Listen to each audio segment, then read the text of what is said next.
안녕하세요. 티목입니다. 앞서서 이제 인공의 시대라고 해서 인공지능, 즉 인간의 내적인 부분을 강화시켜주는 것, 정보의 처리 능력, 분석 능력을 업그레이드 시켜주는 거죠.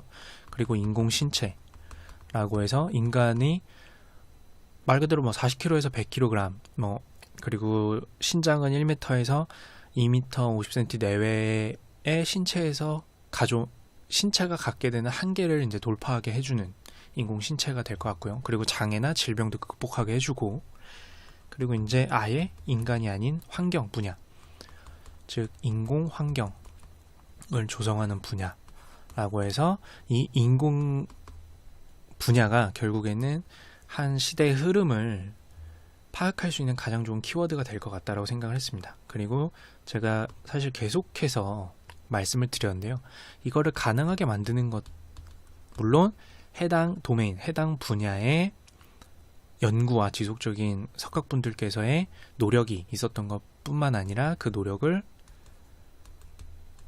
추가적으로 보조하는 컴퓨터와 IT 기술의 성능 강화가 있었다라고 말씀을 드렸습니다.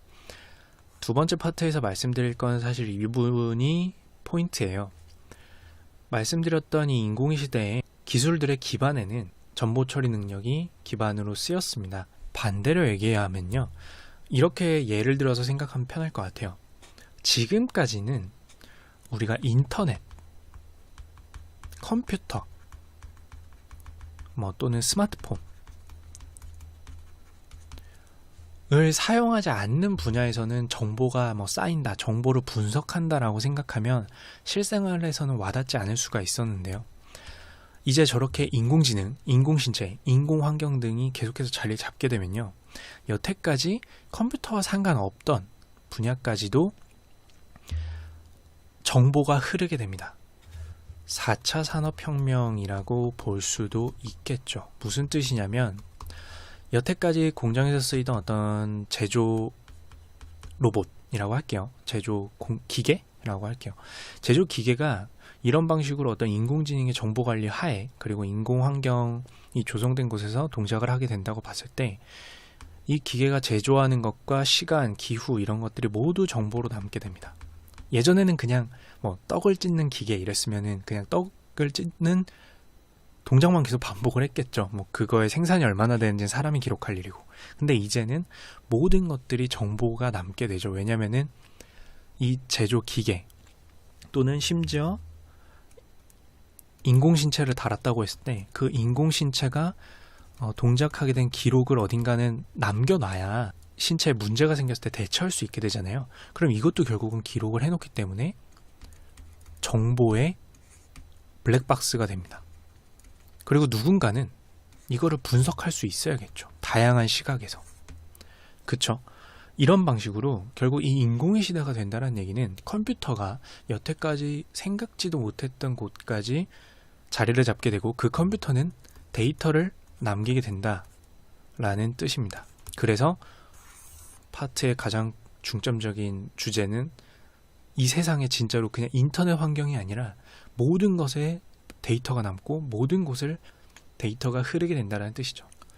자, 그래서 이 데이터를 이해하는 것은 당연히 중요하고요. 그냥 예전처럼 차트 그려놓고 이게 오른다 내린다, 영향을 어느 정도 끼친다 이 정도만 보는 게 아니라 이제 정말로 총체적으로 정말 모든 곳에서 데이터가 쏟아질 가능성이 있고, 본인이 어떤 분야에서 일을 하시던 그곳에서 데이터가 남고 그 데이터를 보는 것이 능력이 될 수 있기 때문에 데이터에 대해서 이해하는 것은 당연히 중요하고, 어떻게 분석하는지 아는 것도 중요할 겁니다. 사실 여기는 제가 이야기하지 않아도 여기까지만 얘기해도 그 정도로 모든 곳에 데이터가 발생하게 되면 중요하겠나라고 생각을 하실 겁니다. 사실 제 유튜브 보시는 분들은 어마어마하신 그 이해력을 가지고 계신 분들이잖아요. 제가 비유와 함축적으로 표현을 많이 하는데도 이해를 해주시기 때문에. 근데 한 가지 더 생각을 해야 될 거는, 결국에는 그 데이터에 대한 이해와 분석을 통해서 서비스하는 대상이 사람이라는 겁니다. 아까 인공신체라고 했을 때도 결국에는 그 데이터를 분석한 이유가 뭘까요? 그 인공신체가 문제를 일으키지 않도록, 최선이겠죠. 일으키지 않도록, 문제를 일으키지 않도록 하는 거고, 문제가 일어났다면 재발하지 않도록 하는 걸 겁니다. 즉 서비스 대상이 사람이라는 거죠. 적어도 이 서비스 대상이 변하지 않는 한은 단순히 데이터를 그럼 데이터를 다루기만 하고 어떤 통계적 분석을 하기만 한다라기보다는 결론적으로 그 데이터를 봐서 어떤 문제를 어떻게 해결하느냐가 관건이라고 전문가분들께서 많이 얘기하는 이유인 것 같습니다. 왜냐하면 그냥 차트만 그리고 끝 이런 게 아니라 결국엔 그걸 봄으로써 어떤 문제를 해결해야 되느냐가 관건이 되기 때문이죠. 지금 말씀드린 이런 예에서도 그렇고요. 그래서 결론을 좀 말씀을 드리자면 데이터 지능의 작용이라는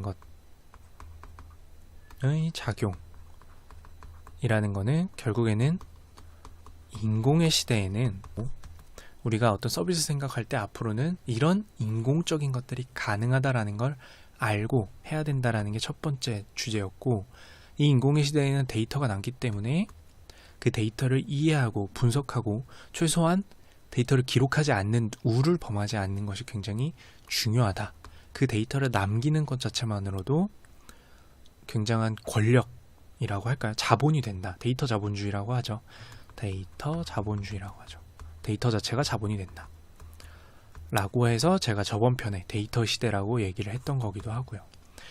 이런 얘기를 쭉 진행을 했던 거고요. 별첨으로는 결국에는 무엇을 위해서 인공의 시대가 오고 무엇을 위해서 이 데이터를 사용하게 되는가를 생각을 해보면 이런 인공적인 기술과 데이터를 다룰 줄 알면서 인간을 고려하게 되는 분들께서 이제 많은 가치를 가지시게 될 것 같다입니다. 그리고 제가 이 파트를 따로 뺀 이유는 뭐냐면 사실 우리가 고려해야 될 것은 한 가지가 더 있어요. 윤리적인 문제라는 거죠. 그리고 당연히 법률적인 문제도 있겠죠. 왜냐하면 데이터도 자유로울 수는 없어요. 개인정보라는 게 존재를 하기 때문이죠. 그리고 인간적이길이라는 부분을 빼먹지 않기를 바라서 이야기까지 했고요. 조금 긴 이야기가 됐는데 제가 굉장히 중요하게 생각하는 흐름이라서 한번 이렇게 다뤄보는 시간을 갖게 되었습니다. 이상 티묵이었습니다.